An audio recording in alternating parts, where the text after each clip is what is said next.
Hi అండి, అందరికీ నమస్కారం. ఇది నిన్నటి వ్లాగ్ అన్నమాట. కొనగంటాకు తాలింపు చింతనీళ్ళ అన్నం అండి.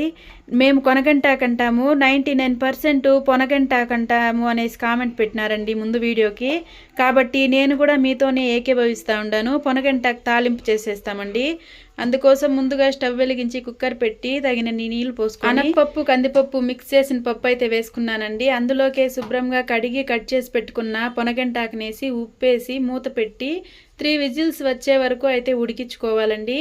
3 విజిల్స్ వచ్చాక అందులో ఉన్న గ్యాస్ మొత్తం పోయిన తర్వాత మూత తీసైతే తూట్ల గిన్నెలోకి వంపుకోవాలి. ఈ వంపిన నీళ్ళతోనే చింతనీళ్ళు కూడా చేసుకుంటామండి.